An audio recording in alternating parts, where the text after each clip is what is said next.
Itu ada suara lagu di luar, kedengeran nggak kalian? Dengaran samar tidak, Bu. Dengaran tapi agak samar.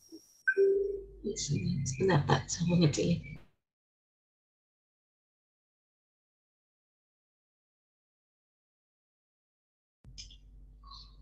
Oke. Jadi, kemarin kan kalian sudah praktikum, sudah mencoba membuat dari satu kasus, bikin kelas gitu ya. Nah, sekarang kita lihat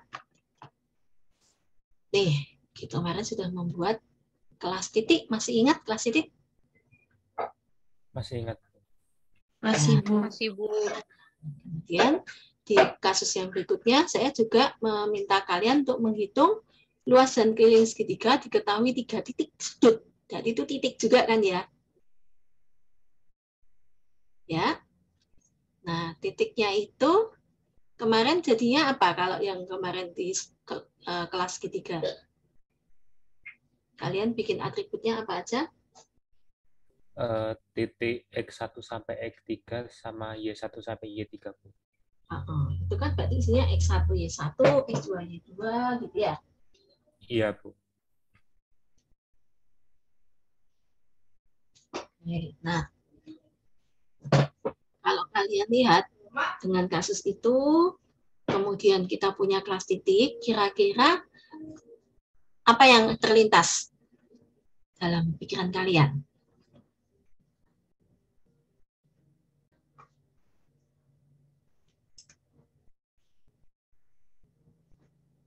Sesuatu enggak kan kemarin? Ini saya tulis ya. Kemarin kan kita punya kelas ketiga. Kemudian di sini ada in X1, Y1 gitu ya. Kita lihat saya nulis in X2, Y2 gitu kan. In X3, Y3. Nah,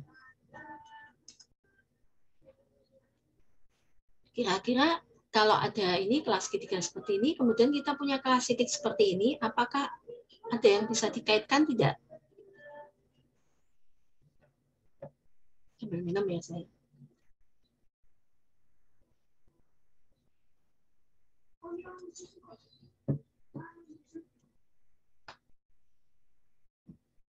Bisa dikaitkan nggak?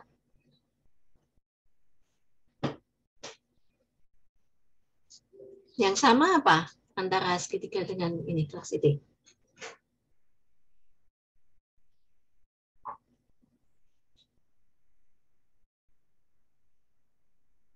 Di 30 orang ini ada yang punya ide? Kayak sisi gitu, bukan, Bu? Di apa?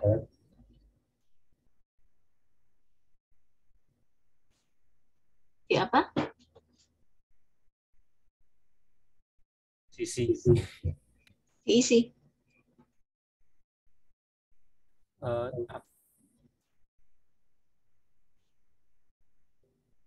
Apakah sisi, Bu? Atau gimana saya? Ini kan sebenarnya di segitiga ini sama-sama XY, ini XY, ini XY gitu kan. Sementara kelas titik kita juga punya XY.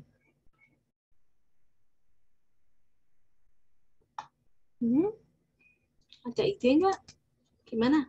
Titik X sama Y-nya, Bu. Kenapa? Gimana titik X sama Y-nya?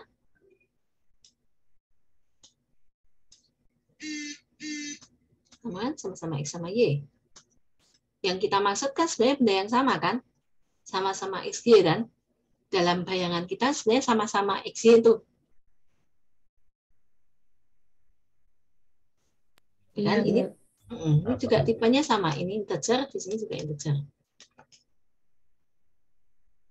Maksudnya apakah dibuat kayak array gitu, Bu? Nah, bisa sebenarnya dibuat array kan ya. Kalau dibuat array pun kan sebenarnya ini ada array X, ini ada array Y gitu ya. Sendiri-sendiri ya. Ini X, ini Y-nya gitu kan. Iya. Nah, satu ini kan satu titik. Ya.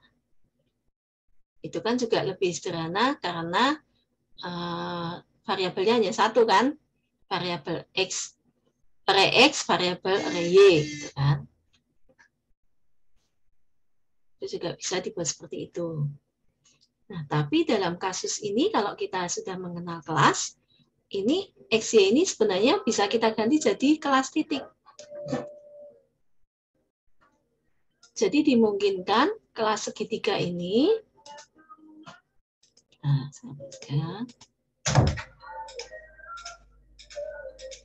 jadi kalau kemarin masih belum mengenal kelas, sebenarnya bisa pakai array gitu ya. Nah, setelah kita mengenal kelas, segitiga ini bisa kita buat menjadi X, Y-nya itu sebenarnya adalah kelas titik. Nah, jadinya apa? Titik 1. Kita punya titik 2. Kita punya titik 3. Nah, titik 1 ini sebenarnya sama dengan ini. Dia punya X dan Y. XY miliknya titik 1. Yang ini berarti XY miliknya titik 2. Yang ini berarti XY milik titik 3. Jadi dimungkinkan dalam sebuah kelas, ya, kita punya atribut yang bertipe kelas yang lain, itu diperbolehkan. Ya. Dengan begitu juga, maka nanti titik yang ada di kelas segitiga ini benar-benar memiliki atribut dan metode dari si kelas titik ini. Gitu. Jadi ketika kamu titik 1 bertipe titik, kelas titik, maka titik 1 ini juga punya metode jarak. Seperti itu. Bisa dibayangkan nggak? Bisa. Ya. Jadi kalau kemarin kan kita masih mengenalnya punya kelas main itu mengelola kelas segitiga gitu ya, atau kelas main mengelola kelas titik. Nah, kita memungkinkan bahwa tadi kita mengelola kelas segitiga, tapi sebenarnya kelas segitiga tadi memakai kelas titik. Nah, jadi ada keterkaitan dari beberapa kelas. Dan dimungkinkan bahkan lebih dari 2 kelas gitu ya. Sama sebenarnya di Java yang kalian pakai itu juga di dalamnya sebenarnya kumpulan kelas-kelas seperti itu. Ya, maka kalau kita lihat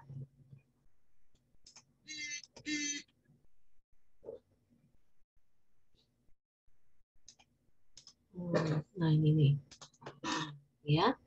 Kalau kita lihat dari kelas titik yang kemarin kan ini di kelas titik yang kita buat kemarin ada XY gitu ya. Kemudian di sini ada metode jarak. Di sini ada metode jarak yang overload dengan parameternya X, Y juga. Sebenarnya X, Y kan titik juga ya. Nah, ini dimungkinkan nanti kelas titik ini bisa berubah menjadi seperti ini. Kalau Anda perhatikan nih, kelas titik, ya, kelas titik XY, titik yang ini, oke, kalau ini kan pemberian nilai X dan pemberian nilai Y gitu ya. Nah, kalau Anda lihat di sebelah sini, tadi kan jarak X, Y, double X, double Y. Nah, double X, double Y itu yang dimasukkan sebenarnya sebuah titik kan. Beda dengan yang ini ya. Kalau ini kan memang kita pemberian nilai. Yang ini tadi kan double X, double Y itu kan sebenarnya titik. Dan kita ini fungsinya mau menghitung jarak dari titiknya kita ke titik yang lain kan. Nah, di sini tadi double X, double Y bisa kita ubah menjadi seperti ini. Gitu. Jadi di samping tadi atributnya bisa bertipe kelas lain, juga dimungkinkan ya parameter itu bertipe kelas lain. Itu juga diperbolehkan, dimungkinkan. Seperti itu.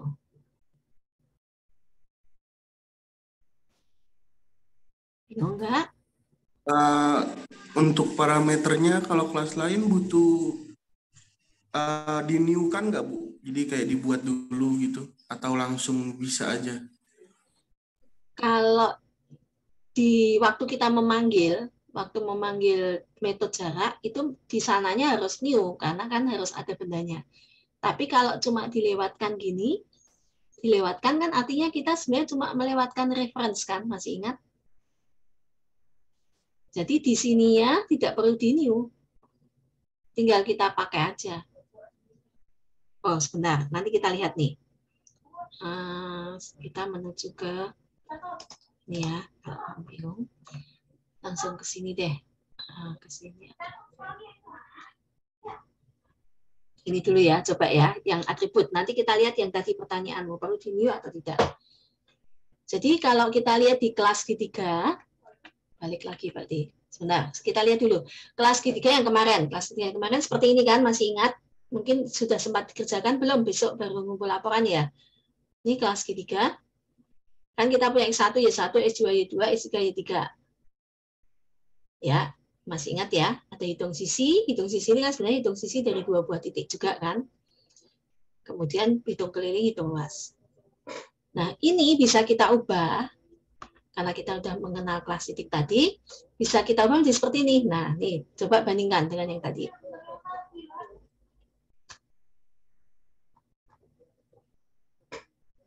Bisa nggak membandingkan dengan yang tadi? Atau saya bisa nggak ya buka 2 kelas G3 saya udah saya ganti sebentar.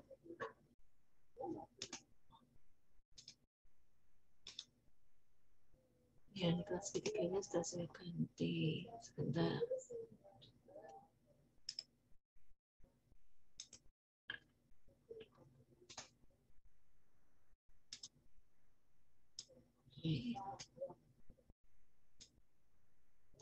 Ini kan kelas G3 yang lama.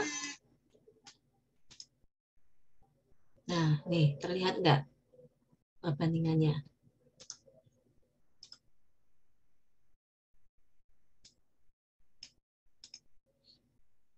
Nih, kelas G3 yang lama ini X1, Y1, X2, Y2.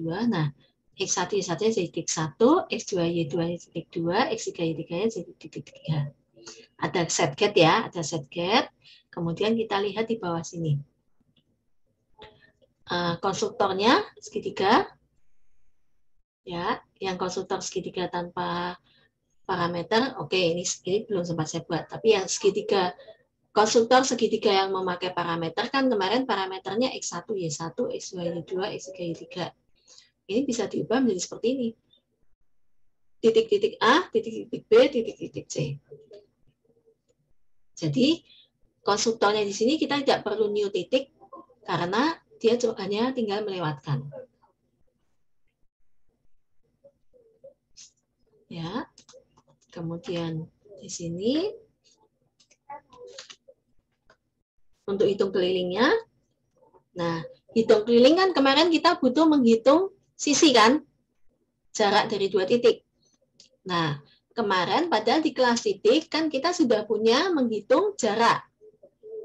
Nih, menghitung jarak dari 2 titik kan. Maka di sini, ini kan masih ingat menghitung jarak, ini kan berarti menghitung jarak dari titiknya dia sendiri ke titik yang lain kan. Kemarin memakai rumus ini di kelas titik. Maka di sini waktu hitung keliling, 1 ini adalah menghitung sisi atau menghitung jarak dari titik 1 ke titik 2. Jadi dis titik 1 titik jarak dalam kurung dis titik 2. Ini berarti sama dengan kemarin menghitung jarak titik 1 dengan titik 2. Atau X1 Y1 dengan X2 Y2. Kalau yang di sini. Nih, kalau Anda perhatikan kan, ini bisa nggak coret-coret ya? Nah, ini kan sebenarnya sama dengan ini. Sementara yang kedua ini 1 dan 3 sama dengan ini. Yang ini 2 dan 3 sama dengan yang ini. Tapi di sini karena kita di kelas titik sudah punya hitung jarak, tidak perlu lagi bikin metode hitung sisi di sini. Nah, hitung sisi ini udah nggak perlu. Karena di kelas titik sudah punya metode hitung jarak.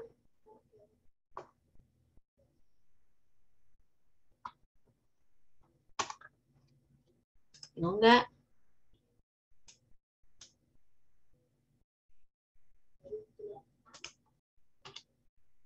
Yang ditanyakan enggak? Dihitung luas juga sama. Kemarin yang hitung sisi, kita ganti. Diambil dari kelas titik. Sehingga besok kalau misalnya kita punya kelas segi 4, diketahui 4 titik sudut, tidak perlu lagi bikin metode hitung sisi dalam kelas persegi. Karena kita sudah punya metode jarak di titik. Kalau memakai yang tadi 4 titik sudut tadi, ya tinggal sama seperti ini. Tinggal panggil aja jaraknya. Tidak perlu memasukkan metode hitung sisi lagi. Seperti itu. Karena metode hitung jarak atau hitung sisi itu sudah kita letakkan di kelas titik. Gitu. Jadi mau pakai kelas titik, oke, pakai kelas titik. Saya sudah punya loh metode untuk ngitung jarak dari satu titik ke titik yang lain. Mau pakai di segitiga, mau pakai di persegi, mau pakai di lingkaran, mau cari jari-jari misalnya ya. Nah, itu udah nggak usah lagi memasukkan matpomat SQRT ini lagi. Tinggal panggil aja tadi metode jarak. Bu, jadi ini kalau dijalankan di mainnya ini, kita buat objek terus parameternya diisi gitu, itu lompatnya nanti ke metode, terus dari metode itu lompat ke kelas lain, Bu. Ya. Lompatnya ke objek toh, ke kelas. Maksudnya dari kan ini, misalnya di segitiga mainnya ini kita deklarasiin objeknya, terus kita isi parameternya gitu.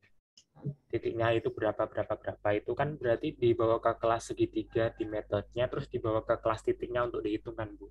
Ya, betul, itu. Oh. Itu. Jadi ini mainnya ya, nanti di PPT-nya ada ilustrasinya. Nih, kita lihat mainnya. Tadi sudah ada kelas segitiga, di dalamnya kelas titik kan. Nah, ini tadi yang pertanyaannya, perlu di-new tidak? Ketika kita mau membuat segitiga tadi, kalau segitiga jelas di-new ya. Nah, kan tadi melewatkan titik A, titik B, dan titik C kan. Nah, titik A, titik B, titik C itu kan ada benda titiknya. Nah, ini tetap harus di-new. Nih.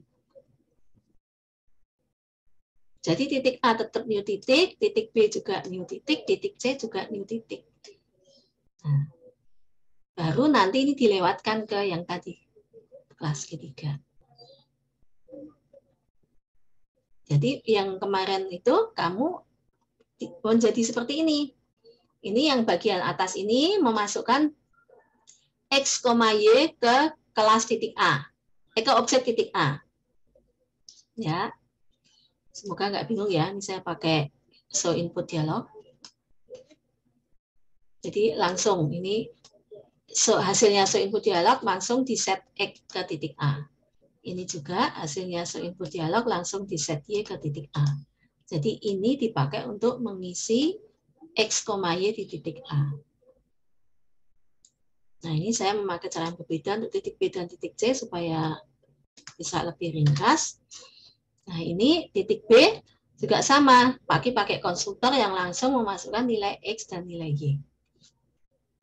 Maka dengan sampai di titik sini, itu titik A sudah ada bendanya, titik B sudah ada bendanya, titik C sudah ada bendanya, dan masing-masing sudah diisi data. Nah, coba saya lompat ke yang ilustrasinya ya. Nah, itu tadi mainnya kan seperti itu tuh. Maka kalau kita lihat, ya, tadi jadi kita memiliki objek dari kelas titik, memiliki objek dari kelas ketiga. Objek dari kelas ketiga ini akan merefer titik satunya ke sebuah objek titik. Ini sebenarnya harusnya nggak ke satu tempat ya. Ada baru lagi yang lain gitu ya. Dia akan merefer ke objek yang lain. Objek titik yang lain. Seperti itu.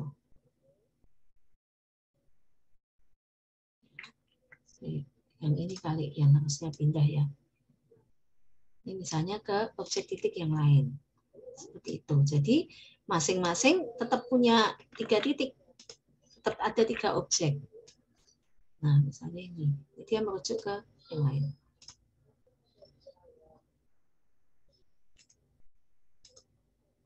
Ya. Oke. Cukup jelas? Jadi tetap harus di new ya. Ketika mengeset ke segitiga ini, titiknya harus di new dulu, dia harus dibuat dulu, baru bisa kita refer, kita referensi ya. Nah, dulu ya. Ketika tadi jadi parameter, gitu kan? Nah, contoh nih, ini gambarannya yang tadi ya, yang di classmain ya. Kan ini tadi di classmain kita bikin titik A, nih misalnya new titik 10,20 gitu kan. Maka bikin objek titik. Setelah itu bikin objek segitiga, kemudian segitiga tadi kan di set titik, atau kalau tidak tadi di konstruktor ya, ini sama prinsipnya yang tadi di konstruktor. Maka ketika set titik 1 dalam kurung titik A, atau tadi new segitiga dalam kurung titik 1, titik 2, titik 3, yang terjadi adalah dia masuk ke kelas G3. Kemudian masuk ke metode set titiknya. Nah, di metode set titiknya itu yang terjadi sebenarnya kan kita pengen bahwa nanti titik 1 ini merefer ke titik A kan. Jadi yang direfer oleh titik A itu akan direfer juga oleh titik 1. Itu yang kita inginkan kan. Maka titik 1 sama dengan titik A. Sehingga dengan perintah titik 1 sama dengan titik A itu asumsinya titik 1 dia akan menunjuk ke yang ditunjuk oleh titik A. Nah, titik 1 ini menunjukkan titik A. Titik 1 ini kan ada di sini nih. Masuk ke sini. Sehingga sekarang objeknya tetap 1, titik A-nya cuma 1, tapi dia di-refer oleh titik A di kelas min, ya. Di kelas min sini di-refer oleh titik A. Ya, ketika masuk ke dalam metode di dalam kelas, nanti si benda ini, ya, benda yang sudah dibuat tadi juga akan di-refer oleh ini juga akan di-refer oleh titik 1 di dalam kelas ketiga. Kalau balik ke main lagi, udah balik lagi ya. Seperti itu. Cukup jelas?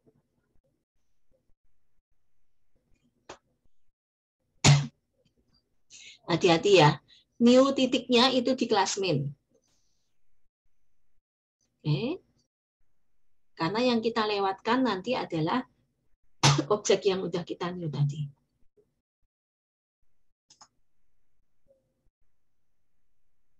Gitu. Jadi, tadi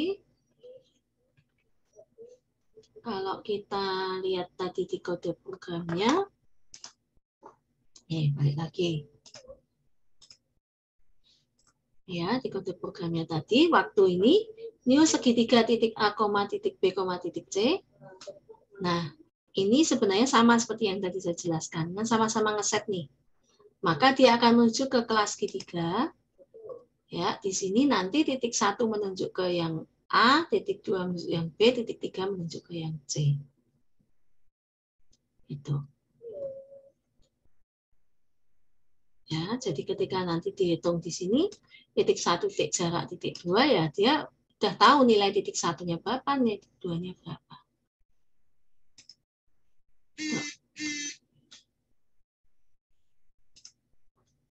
Oke, sampai di situ. Nah, di sini ini saya tulis ini ya. Ketika menghitung luas ya tinggal dipanggil S1 titik hitung luas seperti itu. S1 titik hitung keliling. So, sampai di situ bingung nggak? Itu waktu ngeset. Jadi yang di luar titik A-nya akan yang tidak merujuk ke sebuah objek, maka titik 1 yang di dalam kelas ketiga nanti akan merujuk ke yang dirujuk oleh titik A.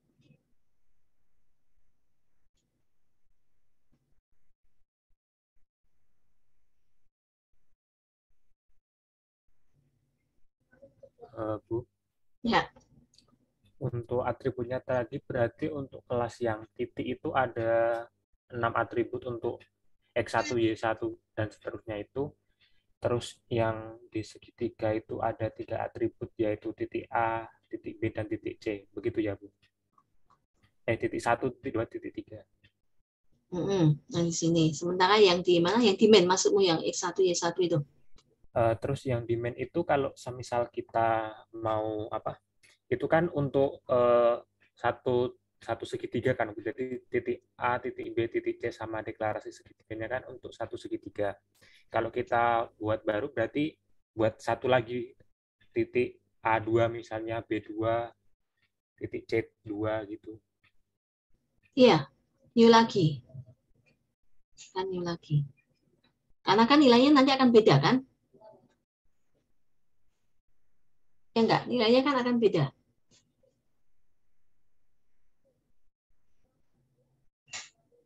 Kalau dibuat sama nanti merujuk ke titik yang sama. Kecuali kalau memang kamu segitiga yang kedua titiknya sama. Ada yang sama gitu boleh dipakai lagi. Gitu.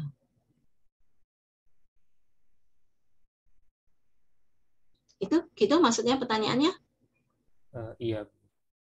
Soalnya ini sebenarnya ini apa kalau ini kan udah bisa kan Bu, tapi aku mikirnya kalau agak kompleks pakai array itu nanti gimana gitu. Array of object. Iya, jadi titiknya itu pakai array gitu loh Bu, kayak yang di awal tadi. Iya, itu nanti pertemuan minggu depan. Ya. Baik Bu. Ya, nanti pertemuan minggu depan array of object. Jadi kita nggak perlu bikin 3 gini. Cukup bikin array, satu array titik. Ya, bagus tuh. Oke. Supaya lebih ringkas gitu kan.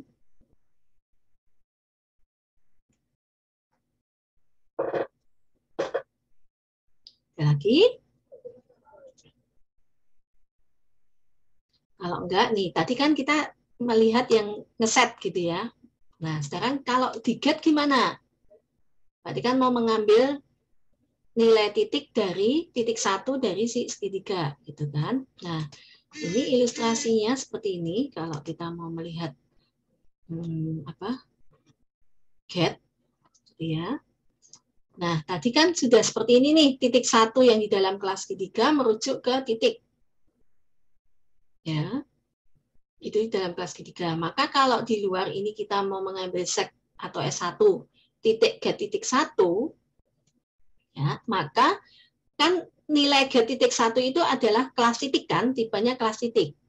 Maka dikembalikan ke sebuah variabel bertipe kelas titik. Jadi titik A sama dengan sek 1 titik get titik 1. Kan?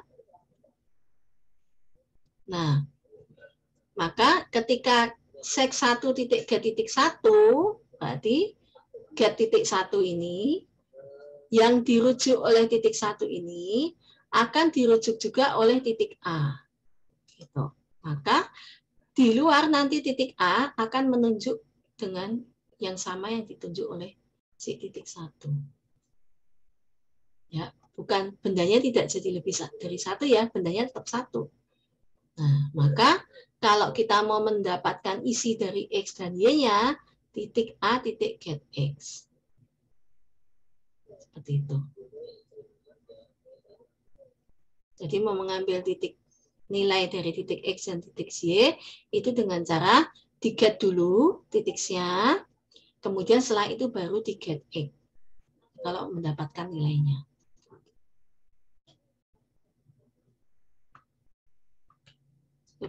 Bingung nggak? Nah, ini kalau kita lihat di sini, misalnya kita mau menampilkannya luas, kan hitung luas.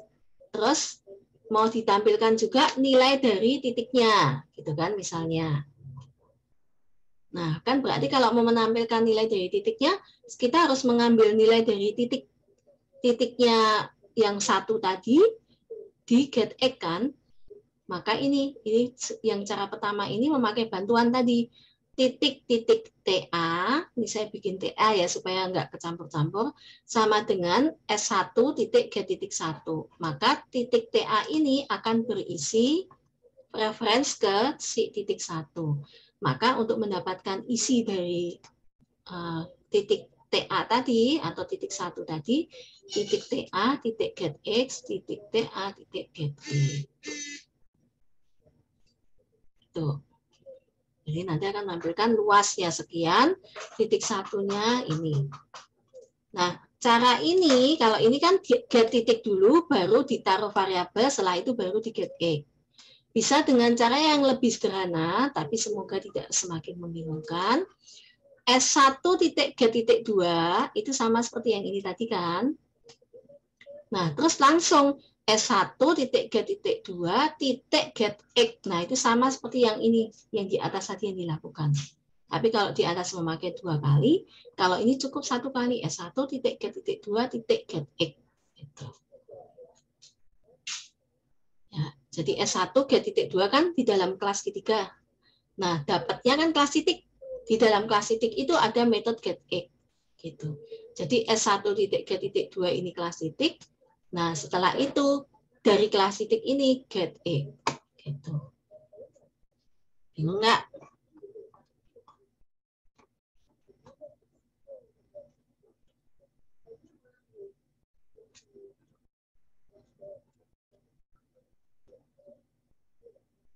Bingung tidak sampai di sini?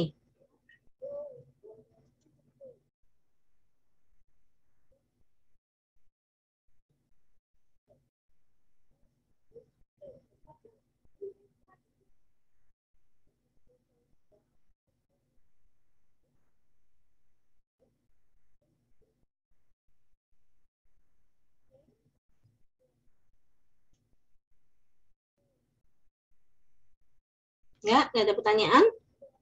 Nggak tambah bingung? Kalau bingung bagian sebelah mana? Perlu saya ulang?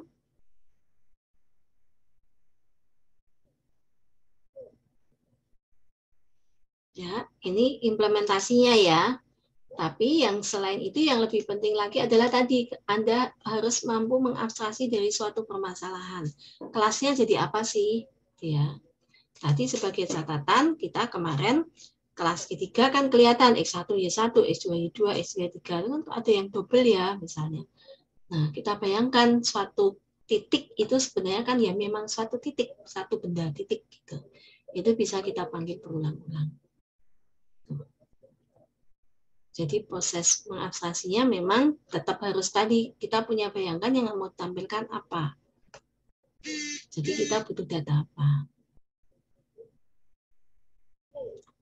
Kalau tidak ada pertanyaan, maka saya minta kalian melihat kasus. Ada 2 kasus di sini. Ya. Kasus yang pertama sebenarnya kemarin kita sudah pernah mengerjakan. Ya. Jadi kemarin yang kelas divisi ada divisi akunting, divisi pemasaran, dan divisi kepegawaian. Masing-masing itu kan divisi, berarti dia sama-sama divisi. Ya, kemarin sudah sempat dibuat belum atributnya apa aja?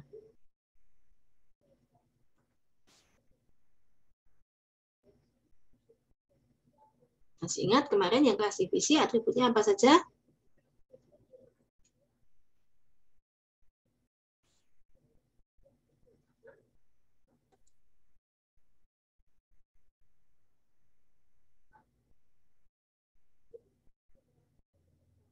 Bingung. Ini kemarin sudah pernah tahu kita mengerjakan yang kelas divisi ini? Halo? Udah, Bu. Udah kan? Iya, Bu. Nah, kemarin atributnya apa saja? Punya saya nama, terus nama kepalanya, Bu, sama nama pegawai. Nama divisi, nama kepala. Ya, divisi, nama kepala, sama nama pegawai, Bu.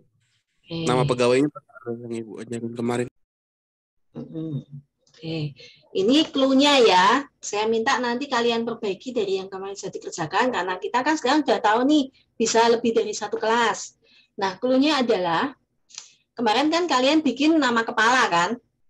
Divisi. Nah, sekarang, mungkin tidak dalam satu perusahaan ada orang dengan nama yang sama. Mungkin, Bu. Nah, mungkin. Kalau Anda hanya memakai nama kepala divisi, misalnya nama kepala divisinya Wenda gitu ya, cuman Wenda gitu ya. Ternyata di perusahaan itu nama Wenda itu ada 5 gitu kan. Kalau Anda di situ hanya menulis nama kepala divisi Wenda, Berarti sekarang yang jadi kepala divisi Wenda yang mana? Ya, kan berarti ada masalah nih Mas Yan. Nah, itu yang jadi clue ya. Jadi memasukkan nama kepala divisi itu belum cukup. Oke. Ya, jadi itu clue yang pertama. Kemudian kan ada selain nama divisi, nama kepala divisi, ada apa tadi? Satu lagi? Nama pegawai, Bu. Nama pegawai. Nah, nama pegawainya satu atau lebih dari satu? Untuk pegawainya kemarin kan lebih dari satu, Bu. Lebih dari satu. Ya. Ya. Nah, yang disimpan juga nama pegawai kan? Iya, Bu, yang disimpan nama-nama pegawai. Namanya sama. Bisa nggak pegawai memiliki nama yang sama? Bisa, Bu. Bisa, Bu. Ya, berarti pegawai seharusnya tidak hanya disimpan nama pegawainya aja kan? Ya, itu clue yang harus kalian cermati. Kemudian yang berikutnya, seorang kepala divisi itu apakah juga seorang pegawai?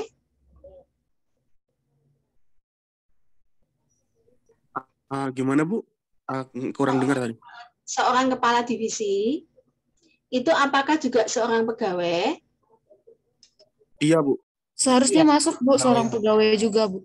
Ya, suatu saat dia bisa dia tidak jadi kepala divisi kan, tapi berarti listnya kan selalu ada di pegawai kan? Ya. Begitu, itu clue yang harus kalian ingat ya.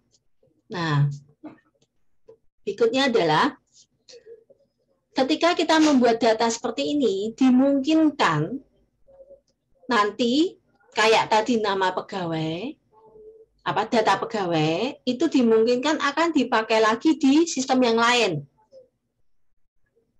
Nah, ketika dipakai lagi di sistem yang lain, berarti kan objek pegawai yang akan dipakai lagi di sistem yang lain kan, objek pegawainya.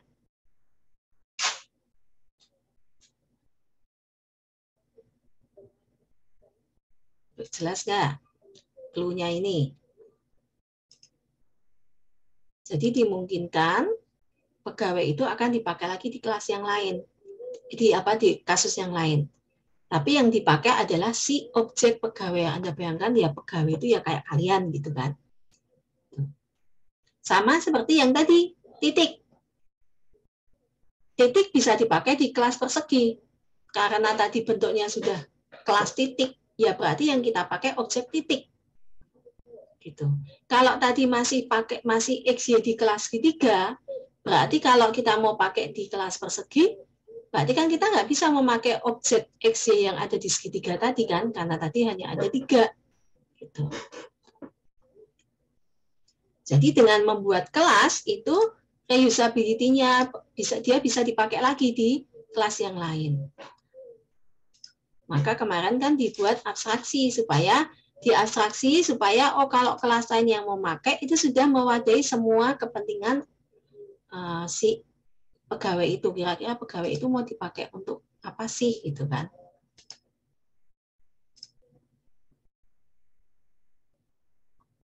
Gitu. Cukup jelas nggak hint-nya?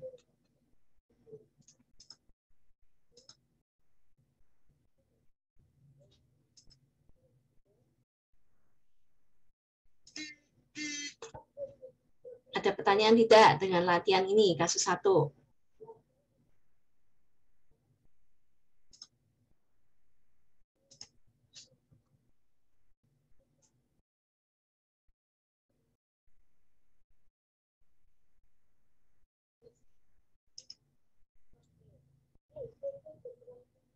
Tidak ada pertanyaan?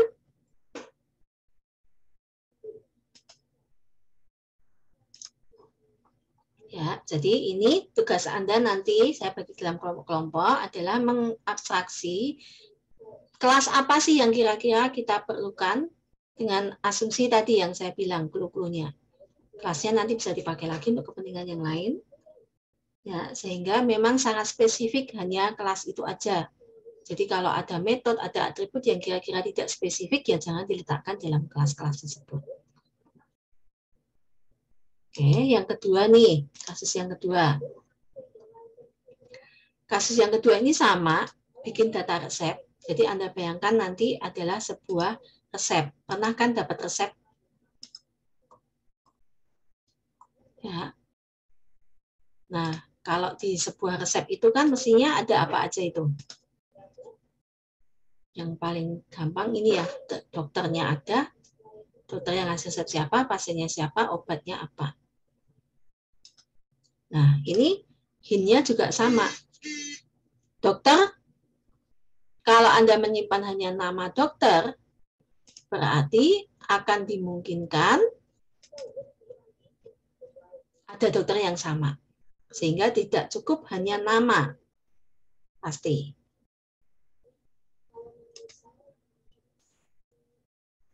Ya. Jadi tidak cukup hanya nama yang disimpan. Pasien juga sama hint-nya. Jangan hanya nama pasien saja yang disimpan. Obat juga sama, jangan hanya nama obat saja yang disimpan. Ingat-ingat kalau obat ini kira-kira nanti dipakai untuk kepentingan apa, maka atributnya diperhatikan apa saja kira-kira.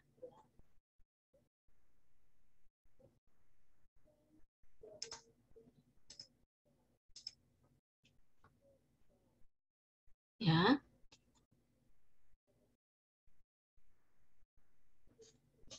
Ada pertanyaan nggak? Berarti Bu ini untuk nama kita bisa kasih tambahan kayak NPWP atau NIK gitu ya Bu, biar bisa apa namanya membedakan suatu nama gitu. Ya, harusnya begitu. Dan diingat-ingat kemarin bahwa satu kelas itu berarti mencirikan apa? Kalau resep ya berarti dia cirinya resep itu apa ya. Jadi tadi diingat-ingat. Kalau ada data-data pasien, apakah itu dimasukkan di dalam kelas resep? Gitu. Ya. Jadi Anda bayanginnya juga gini, oh resep gitu ya. Saya punya satu resep. Isinya ada dokter, ada pasien, ada obat. Dokternya ini, meskipun datanya tidak di situ, yang kita bayangkan adalah, oh si dokter itu loh. Nah, gitu. Jadi kan dia objek kan, objek dokter. Berarti mestinya kelas kan. Nah itu contohnya. Oke. Tidak usah sampai program dulu, jadi yang penting adalah Anda bisa mengabstraksi kelasnya apa saja, ya, kemudian atributnya apa saja dan metodenya apa saja.